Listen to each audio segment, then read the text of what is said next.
again, you're not going to hear us link them in that way because we think they should not be linked directly. We believe that we can take action, positive action on both within the same time period. But again, we're not going to link them directly in that way. Yes, Chip, sorry. Push on the need for revenues as part of this package? The President made clear what his positions are. And the amendment is agreed to. The unfinished business request for recorded vote on the amendment offered by the gentleman from Rhode Island, Mr. Cicilline, on which further proceedings were postponed and on which the ayes prevailed by voice vote. Clerk will redesignate the amendment. Amendment offered by Mr. Cicilline of Rhode Island. Recorded vote's been requested. Those in support of taking the vote by recorded device will rise and be counted. Evidently, a sufficient number having arisen, a recorded vote is ordered. Remember, record their vote by electronic device. It's a 2-minute vote. Another amendment vote to the Homeland Security spending bill. It's one of 12 annual spending bills that provide money to the federal agencies. In the last vote, we heard about negotiations on raising the debt limit and reducing the national debt. A couple members of Congress will be on our Washington Journal program tomorrow morning to answer questions about the deficit and other issues. Democrat Barbara Lee of California will be on at 7:45 a.m. Eastern, and Republican Nan Hayworth of New York is on at about 8:30. You can see Washington Journal live every morning here on C-SPAN. There are 3 more votes after this one.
On this vote, the yeas are 154, the nays 266, and the amendment is not agreed to. The unfinished business is a request for a recorded vote on amendment number 2, put in the congressional record, offered by the gentleman from California, Mr. Royce, on which further proceedings were postponed and on which the noes prevailed by voice vote. Clerk will redesignate the amendment. Amendment number 2, printed in the congressional record, offered by Mr. Royce of California. Recorded vote's been requested. Those in support of the request for a recorded vote will rise and be counted. A sufficient number having arisen, the recorded vote is ordered. Members will record their vote by electronic device. This is a 2-minute vote. The House voting now on an amendment that would increase funding for immigration, customs, and enforcement by $1 million. It would be offset by reducing funds for the Homeland Security Department's executive management. The chairman of the House Oversight Committee, Darrell Issa, sent a letter today to Elizabeth Warren, calling her to testify before Congress again. Warren is the Harvard law professor who's setting up the Consumer Financial Protection Bureau. Congressman Issa is asking her to testify before the full committee and to clear her schedule for the full day of the hearing. Ms. Warren appeared before an oversight subcommittee last week and, as Congressional Quarterly reports, clashed with GOP lawmakers on both substantive and procedural matters. The hearing ended when Ms. Warren said that she had agreed to testify for only an hour, and Chairman Patrick McHenry said she was, quote, making this up. You can see that exchange and the whole hearing on our website, cspan.org.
All time having expired on this vote, the yeas are 268, the nays 151. The amendment is agreed to. The unfinished business, the request for recorded vote on amendment number 8, put in the congressional record, offered by the gentleman from Texas, Mr. Poe, on which further proceedings were postponed, on which the noes prevailed by voice vote. Clerk will redesignate the amendment. Amendment number 8, printed in the congressional record, offered by Mr. Poe of Texas. Recorded vote's been requested. Those in support of the request for recorded vote will rise and be counted. Evidently, a sufficient number having arisen, recorded vote is ordered. Members will record their votes by electronic device. This is a 2-minute vote. This amendment, offered by Representative Poe, would increase funding for border security, fencing, and infrastructure by $10 million. We've heard that Republicans met with President Obama today about the debt and spending. Democrats will also have a chance to voice their thoughts to the president. They're scheduled to meet with him tomorrow at the White House. The Treasury Department has given an August 2nd deadline for increasing the debt ceiling, or the government could default on some of its financial obligations.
All time having expired on this vote, the yeas are 327, the nays 93.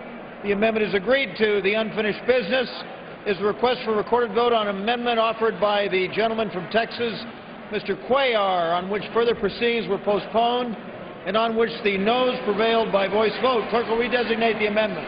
Amendment offered by Mr. Cuellar of Texas. Recorded vote's been requested. Those in support of taking this by recorded device will rise. Evidently a sufficient number. All those in favor will vote aye. Those opposed will vote no. Members record their vote by electronic device. This is a 2-minute vote. This is expected to be the last vote of the day. The House will continue amendment debate after these votes and finish work on the Homeland Security spending bill tomorrow, and then move on to the military construction and Veterans Affairs spending bill. Some of our live coverage tomorrow: hackers recently broke into the computer network of consumer electronics giant Sony. The hackers could have personal and billing information on 77 million Sony customers. A House Oversight Subcommittee is holding a hearing on the security breach, and you can watch it live on C-SPAN 3 tomorrow morning at 10 Eastern. Also, Mitt Romney is announcing his presidential campaign tomorrow afternoon. The Republican and former Massachusetts governor makes the announcement at 12:30 Eastern in New Hampshire. Live coverage of the speech on C-SPAN 2, C-SPAN Radio, and cspan.org.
All time having expired on this vote, the yeas are 162, the nays are 256, and the amendment is not agreed to.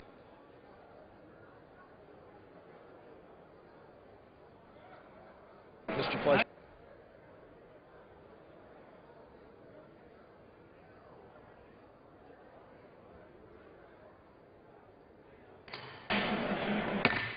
Committee will be in order.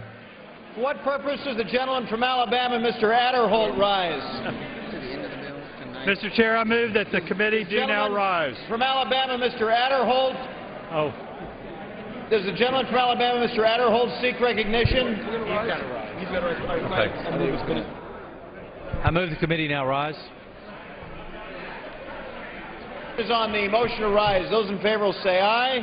Those opposed, no. Opinion of the chair, the ayes have it. Accordingly, the committee rises. So this is it. Yeah, okay.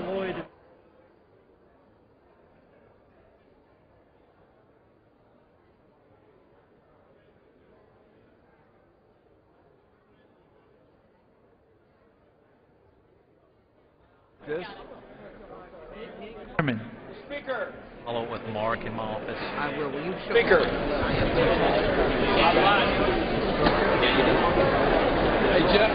Mr. Chairman. Mr. Speaker, the Committee of the Whole House for the State of the Union, having had under consideration H.R. 2017, directs me to report that it has come to no resolution thereon.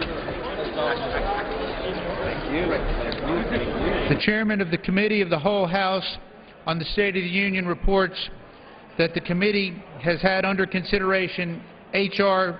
2017 and has come to no resolution thereon. For what purpose does the gentleman from Florida rise? Mr. Speaker, I send to the desk a privileged report from the Committee on Rules for a filing under the rule. The clerk will report the title. Report to accompany House Resolution 288, resolution providing for consideration of the bill H.R. 2055, making appropriations for military construction, the Department of Veterans Affairs, and related agencies for fiscal year ending September 30th, 2012, and for other purposes. Referred to the House calendar and ordered printed.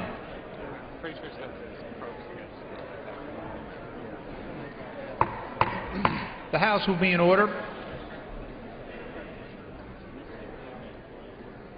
Members, please take your conference off the floor. The House will be in order.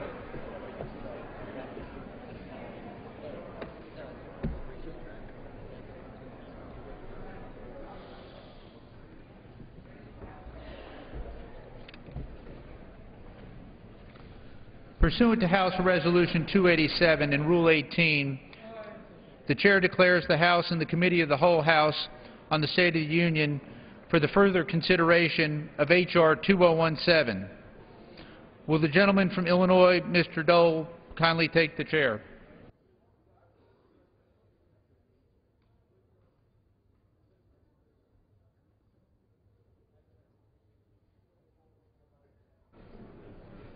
The House is in the Committee of the Whole House on the State of the Union for further consideration of the bill H.R. 2017, which the clerk will report by title. A bill making appropriations for the Department of Homeland Security for the fiscal year ending September 30th, 2012, and for other purposes.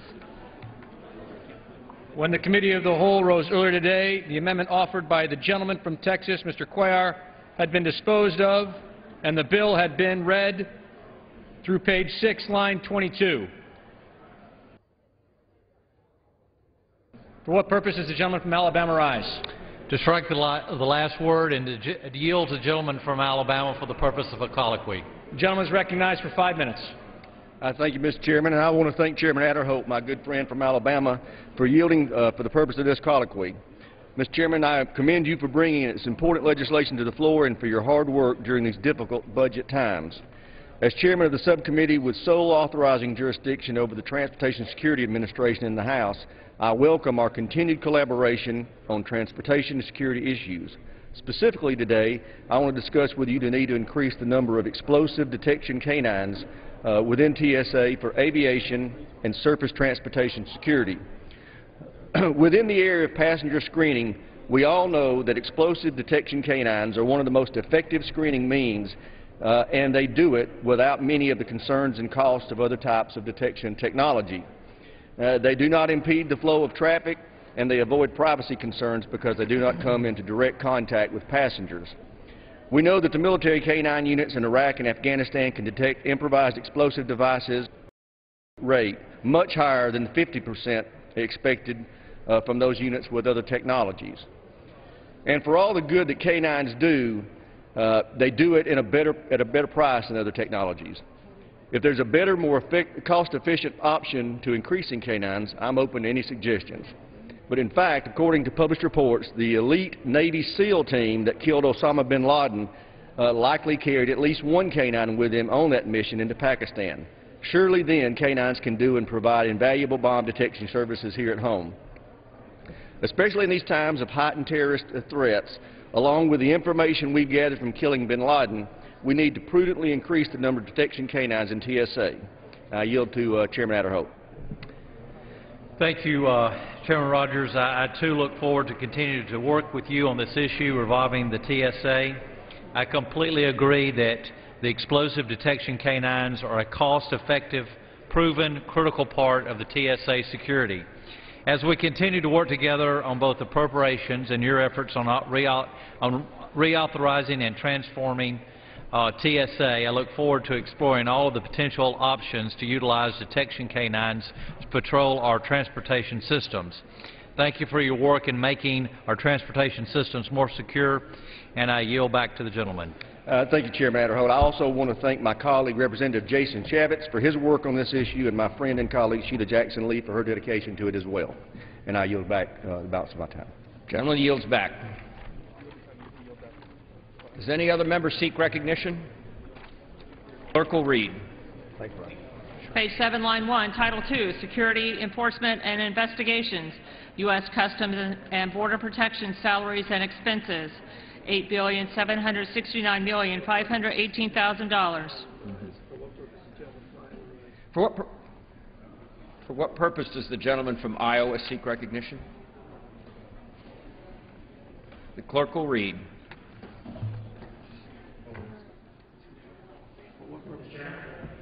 For what purpose does the gentleman seek recognition? I have an amendment at the desk. It goes to page 7, line 12. The clerk will report the line amendment. 13, excuse me.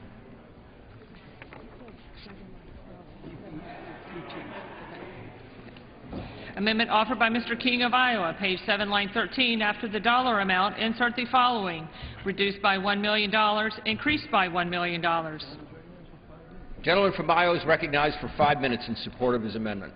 Thank you, Mr. Chairman. My amendment goes in and strikes out $1 million and inserts that $1 million back in again and directs it in our dialogue here in the congressional record for the purpose of taking out the lookout points, the spotter locations that have been formed by the drug smugglers on the U.S. side of the border between primarily Arizona and Mexico. A number of times I've been down to the border to review these lookout posts, these spotter locations, and at certain occasions I've climbed to the top of those small mountains where they overlook the transportation links that we have, the intersections, and the drug smugglers have they've taken paramilitary positions on the top of these mountains overlooking U.S. transportation for the purposes of being able to warn their drug and people smugglers when the Border Patrol and other law enforcement are coming along the way. I've gone to the top of these mountains with Border Patrol and with the Shadow Wolves down there on the border and flown to the top of some of these mountains to take the positions that are taken by the spotters. This is something that this Congress has spoken to before. This amendment has passed in the past. And what it does is it directs the Border Patrol and our security personnel to take those locations out, not to concede these tactical locations inside the United States that go as far up as Tucson and on north towards Phoenix. And in fact, about 4 years ago, I and a couple of others put together a map of these locations. I stood with some of our law enforcement personnel and I said, show me where on the map. And they started drawing X's on the map. I took it along the Arizona border, and when we're done, I had over 75 locations of mountaintops that were manned by drug smuggling personnel. They're supplied and resupplied, Mr. Chairman. This Congress can't tolerate those kind of locations here in the United States, and I urge the adoption of my amendment, which simply directs the law enforcement personnel to use that $1 million to take out the spotters on the lookouts on the mountains that control the transportation and let smuggling happen within the United States. And I urge adoption and yield back the balance of my time. Gentleman's time has expired. Who seeks recognition? Gentleman from Alabama. Oh, I have no objection to accept the gentleman's amendment. Seek recognition. Seeing none, the questions on the amendment offered by the gentleman from Iowa, those in favor signify so by saying aye. Those opposed, no. The opinion of the chair, the ayes have it. The ayes have it, and the amendment's adopted. clerk will read.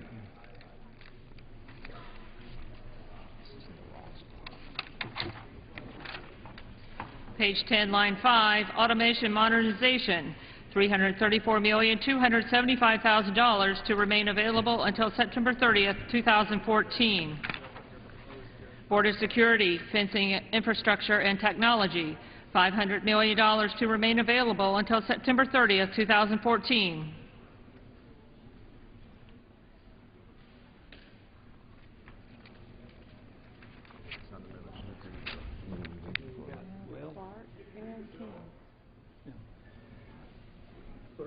Clerk will read.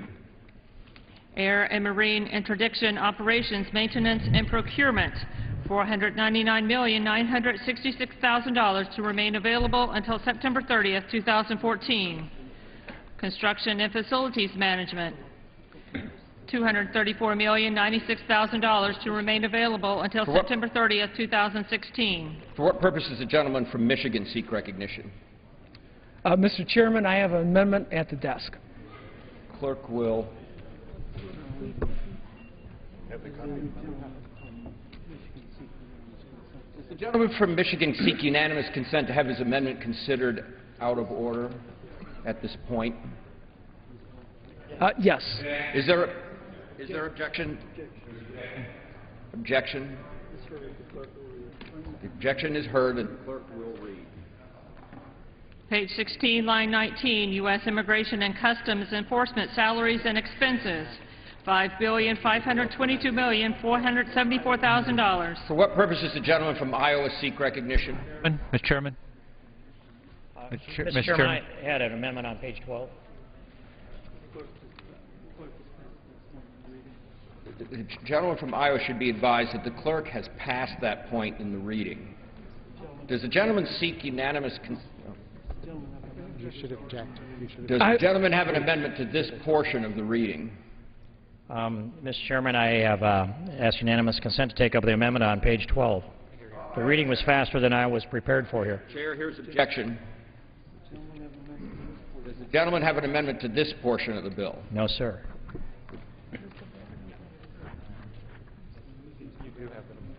Okay. Mr. Chairman. For what purpose does the gentleman from Iowa seek recognition? I now have an amendment that goes to page 16, line 24. I hope it's in order. The clerk will report the amendment. Amendment offered by Mr. King of Iowa, page 16, line 24. After the dollar amount, insert the following: reduced by $1 million, increased by $1 million. Gentleman, for what purpose does the gentleman from Alabama seek recognition? I reserve a point of order on the gentleman's amendment. Point of order is reserved. The gentleman from Iowa is recognized for 5 minutes in support of his amendment. Thank you, Mr. Chairman. Mr. Chairman, this amendment is an amendment that strikes $1 million and puts $1 million back in. It's an amendment that's been before this Congress before. It's one that supports the shadow wolves, and the shadow wolves are a part of CBP. They are stationed at Sells, Arizona. They're within mostly the Tohono O'odham Reservation. They're Native Americans that defend our border and interact culturally and regionally in that area. They've been very, very effective. Their numbers have gone up, approaching 20, but their numbers have diminished now down to only 5 shadow wolves left. They've been excellent about tracking smugglers through the desert. They've been very effective in law enforcement, and they've been shifted back and forth out of Border Patrol into Custom Border Protection in the past, but still their numbers are reduced, and this is $1 million that directs them to go forward and expand the shadow wolves again to sustain them. I think it's a compliment to the Native Americans all across this country, the effectiveness of the shadow wolves have provided on the border. And again, I've been down to visit them a number of times, watched them in action, participated with them in action. Actually, was with shadow wolves that we did a one-strut landing of a Black Hawk on top of those lookout points that were my previous amendment. And so I urge this Congress take action today to preserve what's left of the shadow wolves, the 5 that are there, and encourage and direct that there be the employees added to those works. If we let that 5 reduce any further, the shadow wolves are gone probably forever. And their effectiveness has been something that's been a challenge to the rest of law enforcement along the border. I urge the adoption of my amendment, and I yield back the balance of my time. The gentleman's time has expired. Who seeks time? The gentleman from Alabama. Mr. Chairman, I withdraw the point of order and accept the gentleman's amendment. Observation is withdrawn. Other members seeking time on this amendment? Not on this amendment. If not, the questions on the amendment offered by the gentleman from Iowa. Those in favor signify so by saying aye. Those opposed, no. Opinion of the chair, the ayes have it. The ayes have it. The amendment's adopted. For what purpose does the gentleman from Georgia seek recognition? Mr. Chairman, I have an amendment at the desk. Clerk will report the amendment. Amendment offered by Mr. Barrow of Georgia, page 16, line 24. After the dollar amount, insert reduced by $5 million, increased by $5 million. Gentleman from Georgia is recognized for 5 minutes in support of his amendment. Thank you, Mr. Chairman. Mr. Chairman, I recently returned from a trip to our southern border at the invitation of our colleague, Gabrielle Giffords. While I think it's fair to say that advances have been made since my most recent trip to the border in 2007, I feel it's also necessary to report that significant challenges remain. Successful border security requires a multi-pronged strategy. We need the physical presence of boots on the ground. We need to enforce the laws on the books to deny benefits to those who are here illegally. And we need to identify illegal immigrants who may pose a serious risk to public safety or national security and deport them. One of our main tools in identifying those public safety risks is the Law Enforcement Support Center, or the LESC. The LESC serves as a clearinghouse for local law enforcement officials, providing real-time information and help on immigration status of illegal immigrants suspected, arrested, or convicted of criminal activity. In FY 2010, the LESC fielded over 1 million requests for information from local law enforcement, and recent changes to state law will surely increase those requests. My amendment expresses the intent of Congress to prioritize LESC funding, and I urge my colleagues to support it. And with that, I yield back the balance of my time. Gentleman yields back his time. Who seeks time? Gentleman from Alabama. I have no objections and accept the gentleman's amendment. Questions? Does anybody else seek time? Seeing none, the questions on the amendment is offered by the gentleman from Georgia. Those in favor signify so by saying aye. Those opposed, no. Opinion of the chair, the ayes have it. The ayes have it, and the amendment's adopted. Clerk will read. Page 19, line 22, automation modernization, $23,860,000 to remain available until September 30th, 2016. Transportation Security Administration, aviation security, $5,224,556,000, of which $1,692,000,000 shall be available until September 30th, 2013. Surface Transportation Security, $129,748,000 to remain available until September 30th, 2013. Transportation Threat Assessment and Credentialing, $183,954,000 to remain available until September 30th, 2013. Transportation Security Support, $1,032,790,000 to remain available until September 30th, 2013. Federal Air Marshals, $961,375,000. Coast Guard operating expenses, $7,071,061,000. Environmental compliance and restoration, $10,198,000 to remain available until September 30th, 2016. Reserve training, $131,778,000. Acquisition, construction, and improvements, $1,151,000, $1,151,673,000, of which $421,691,000 shall be available until September 30th, 2016, to acquire or improve vessels, of which $328,900,000 shall be available until September 30th, 2014, or improve aircraft, of which $171,140,000 shall be available until September 30th, 2014, for other equipment, of which $116 million shall be available until September 30th, 2016, for shore and aids to navigation facilities, of which $14 million may be derived from the Coast Guard Housing Fund, of which $107,942,000 shall be available for personal compensation and benefits and related costs. Research, development, test, and evaluation, $12,779,000 to remain available until September 30th, 2016. Retired pay, $1,440,157,000.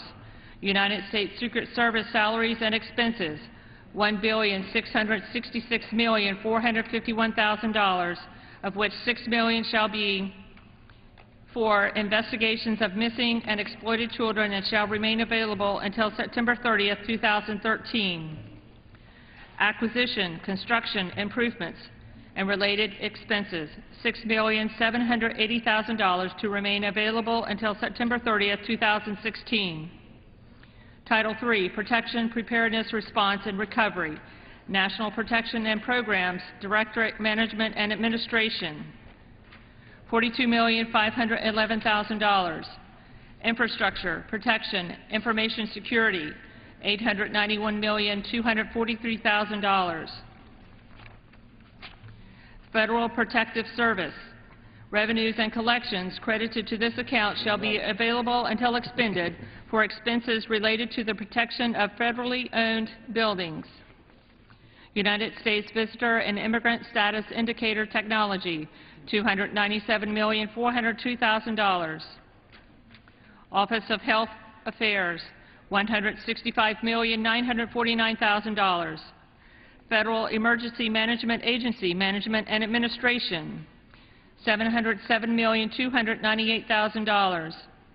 State and local programs, $1 billion.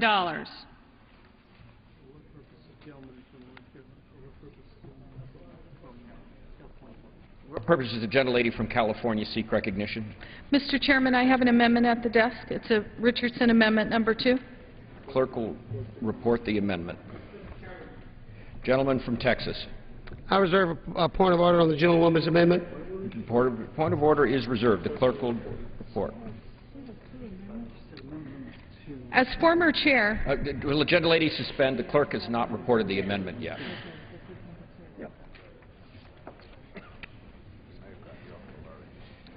Amendment offered by Ms. Richardson of California, page 47, line 10, after heading, insert the following. At least $10 million shall be for buffer zone protection plan grants. $50 million shall be for port security grants. $100 million shall be for public transportation security assistance and railroad security assistance. $50 million shall be for inoperable emergency communications. $42,337,000 shall be for Metropolitan Medical Response System. Mr. Chairman. Gentleman from Texas. Mr. Chairman, I reserve a point of order on the gentlewoman's amendment. Point of order is reserved. The chair recognizes the gentlelady from California for 5 minutes in support of her amendment. Mr. Chairman, as former chair and current ranking member on the Homeland Security Emergency Preparedness Subcommittee and member of the Transportation and Infrastructure Committee, I offered this amendment in good faith to save lives and to protect American citizens. Like my Republican colleague, Chairman King, I have a strong concern with the current appropriations bill in its current form, which in and of itself could potentially cause dangerous threats to our national security by drastically cutting vital response and prevention programs, leaving Americans and their visitors vulnerable when we are most in time of need. My amendment will make great strides to remedy this danger by ensuring that the Department of Homeland Security Secretary allocates $50 million for port security programs, $100 million for public transportation security assistance and railroad security assistance programs, $50 million for interoperable emergency communications grant program, $10 million for the buffer zone protection program, and $42.3 million for the Metropolitan Medical Response System. The Richardson Amendment dedicates $252 million of the $1 billion authorized, all while still preserving the Chairman's original intent by allowing 50% of those dollars to remain flexible under the direction of what the committee had originally provided, and also still maintaining the $247 million that the committee designated for the Stone Garden and for training. Mr. Chairman, each and every day Americans face threats to our national security. Certainly the most well-known are the threats to our ports and our transit systems, which I have particularly been focused on given the fact that my district covers two of the largest ports in the entire United States. However, these programs that I've mentioned so far go beyond the LA area. When you consider the recent tornadoes in Alabama and Missouri, the floods in Tennessee, and other natural disasters and large-scale emergency situations facing our nation, strong and effective security and response programs are vital to the lives of all Americans coast to coast. It therefore seems counterintuitive and short-sighted to undermine port and rail security, medical response, and communications efforts by cutting the grant programs, or should I say, not ensuring that these particular categories have sufficient funds in them. My amendment ensures that the funds will be available for port and rail security assistant grant programs.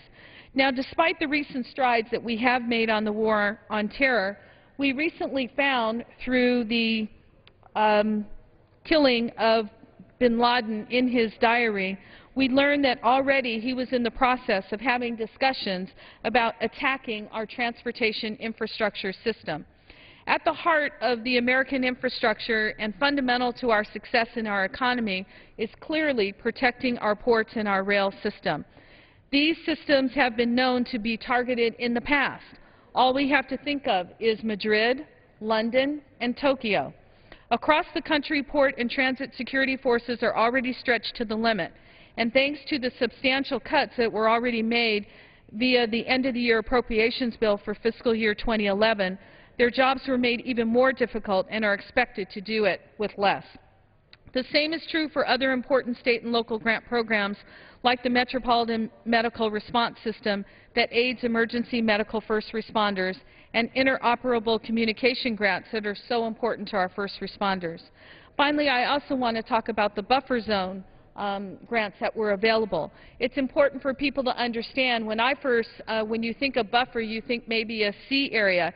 Actually, what it is a regional assessments that are done to determine if critical infrastructure is properly protected. And if it's not, those grants go out of that particular area to fix it. Thus, while prioritizing and dedicating 25% of the funds to fund port and rail transit grants, medical response, and emergency communication efforts, my amendment preserves the Secretary's flexibility as the committee had initially directed. Therefore, I urge the Chair to please withdraw their point of order and to find my amendment in order, while still not cutting other programs that have been considered and also not adding to the deficit. I ask my colleagues to vote yes on this amendment and provide these key elements to our national security and funding that we need. I yield back the balance of my time, and I do have a second amendment at the desk. Mr. Chairman. The gentlelady yields back. Gentleman from Texas.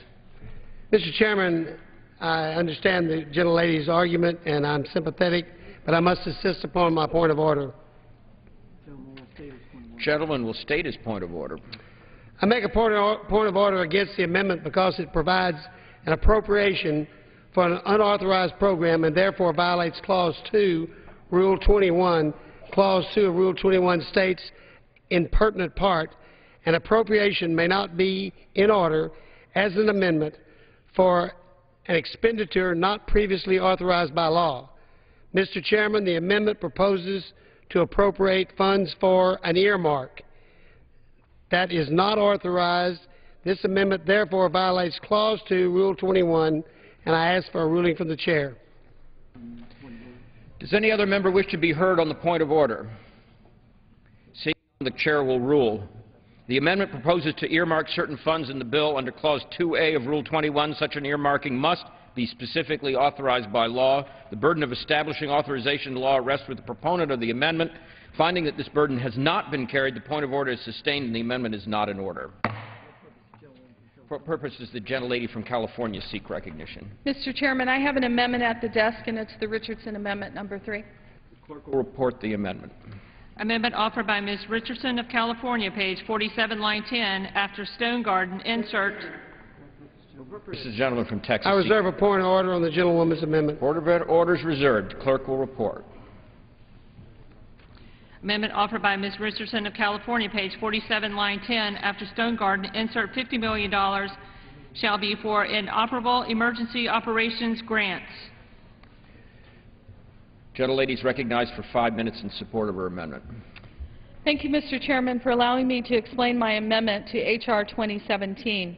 The Richardson Amendment directs $50 million in funding for Interoperable Emergency Communications Grants Program.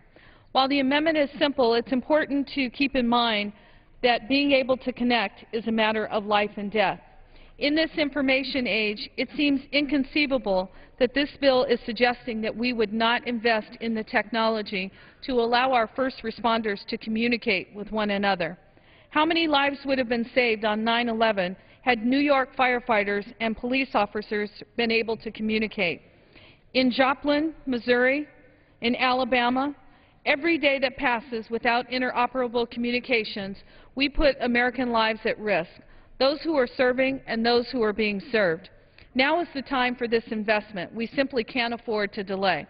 The Richardson Amendment number 3 will help to ensure that public safety officials across the United States would have the resources needed to communicate with one another across jurisdictions and across disciplines, hence being able to prevent the unnecessary loss of lives and property in the event of a disaster, whether it's natural or man-made. My amendment recognizes the immense importance of the Interoperable Emergency Communications Grant Program and the work still that is required to establish a nationwide infrastructure for reliable emergency communications. Mr. Chairman, when I talk about interoperable equipment, I'm looking to preserve that when we have a first responder who picks up his or her radio, that they'll be able to get in touch with the appropriate people to gain critical information when it matters most.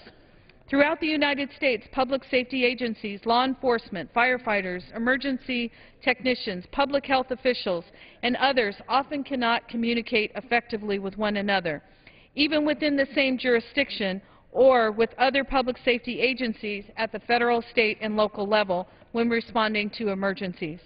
As the ranking member of the Subcommittee on Emergency Communications, Preparedness, and Response, I've worked tirelessly to ensure that our community's first responders are equipped with the best possible equipment. Interoperable communications allows our nation's first responders to communicate in real time in an emergency. It has been well documented, including the 9/11 Commission report, that the lack of sufficient handheld communications devices may have contributed to the deaths of 343 firefighters in New York City on September 11, 2001, when police could not communicate effectively with firefighters prior to the collapse of the Twin Towers. Similarly, the lack of adequate equipment exacerbated the difficulties in evacuating people during Hurricane Katrina, where many could have been saved if effective communications equipment were available, not only for public safety workers, but to transit authorities and others who were involved in that evacuation. More recent national catastrophes, including the floods, tornadoes, tsunamis, and beyond, clearly continue to make that argument. Mr. Chairman, I seek the effort on behalf of the chairman on the other side that our amendment would be found in order, and I urge my colleagues to join me in putting public safety first over politics. I urge my colleagues to support this amendment. For purposes of the gentleman from Texas. Mr. Chairman, I must insist upon my point of order. Gentleman will state his point of order.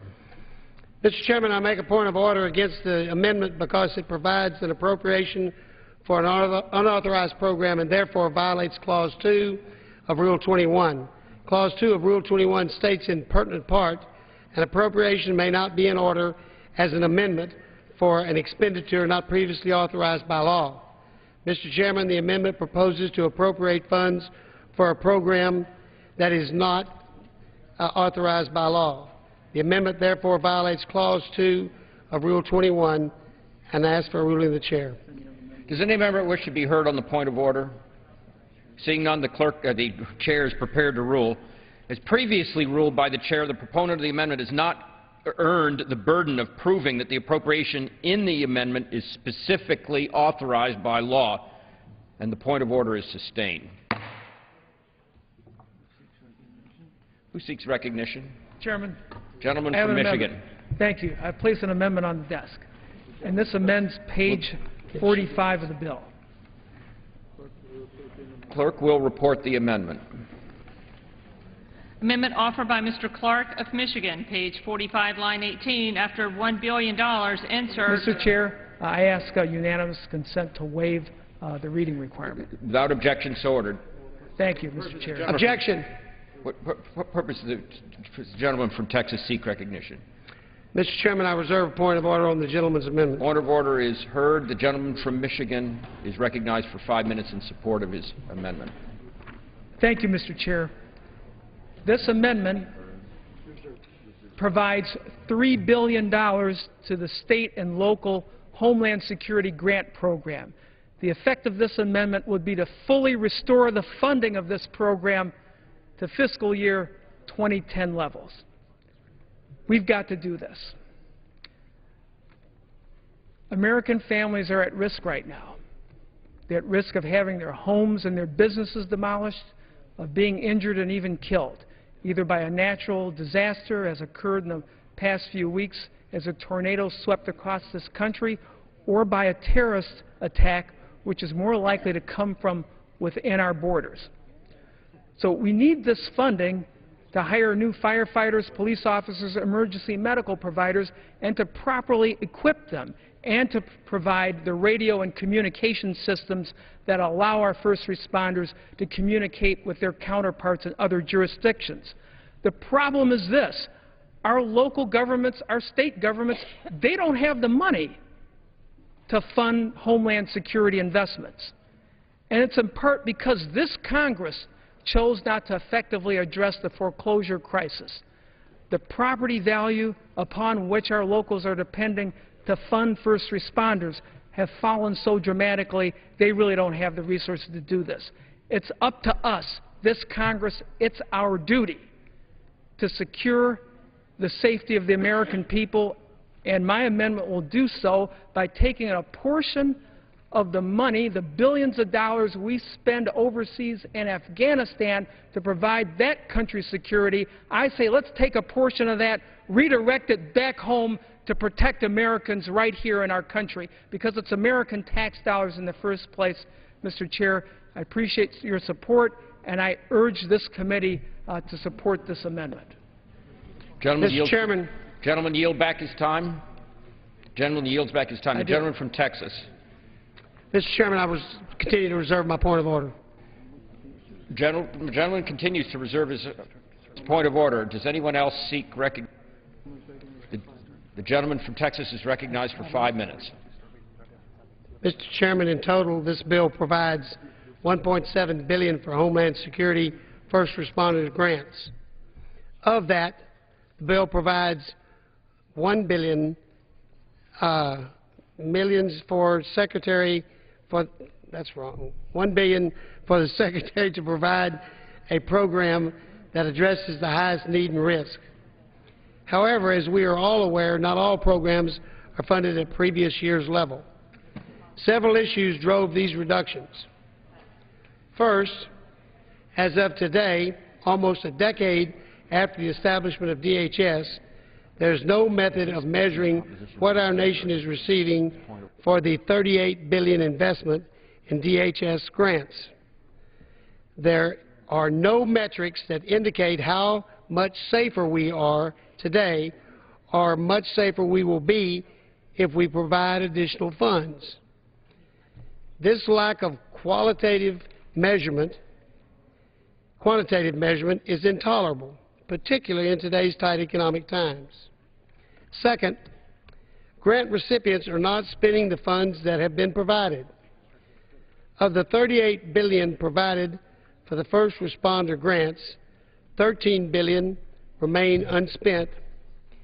In these trying times, we cannot afford to leave funds sitting on the table when other programs need additional resources and the debt skyrockets. These cuts will not be easy, but they are long overdue and necessary to address the out-of-control federal spending. I urge my colleagues to oppose this moment. And now I must insist upon my point of order. The gentleman will state his point of order. Mr. Chairman, I make a point of order against the amendment because it proposes to change existing law and constitutes legislation in an appropriation bill and therefore violates Clause 2 of Rule 21. The rule states in pertinent part, an amendment to the general appropriation bill shall not be in order if changing existing law. This amendment constitutes a transfer not permitted under Rule 21, and I ask for a ruling of the Chair. Any other member wish to be heard on the point of order? Gentleman from Michigan. Thank you, Mr. Chair. What I hear is that my amendment may not be in accordance to the rule. But I know one thing. It's in accordance to what we need in this country. We need to take a share of that money we're spending in Afghanistan to secure those people and to secure our people here back home. That money that you say is that's not being spent, give it to me, the city of Detroit. We'll spend that money. We need the police officers, firefighters, emergency medical providers, and radios that talk to each other. The gentleman must confine his remarks to the point of order. I will do so, Mr. Chair. And to that end, I move to withdraw my amendment, and I will offer separate legislation to protect the American people. We need to redirect that money from Afghanistan and bring it back home. Our people need it. It's our money in the first place. Thank you. Without objection, the amendment is withdrawn. Who seeks recognition? Gentleman from Michigan. Thank you, Mr. Chair. I offer another amendment amending page 47 of H.R. 2017. Clerk will report the amendment.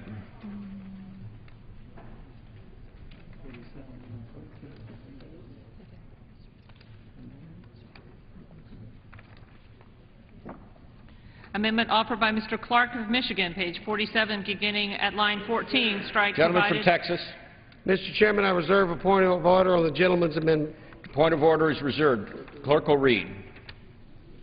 Page 47, beginning at line 14, strike provided further that funds provided under Section 2003 of the Homeland Security Act of 2002. Gentleman from Michigan.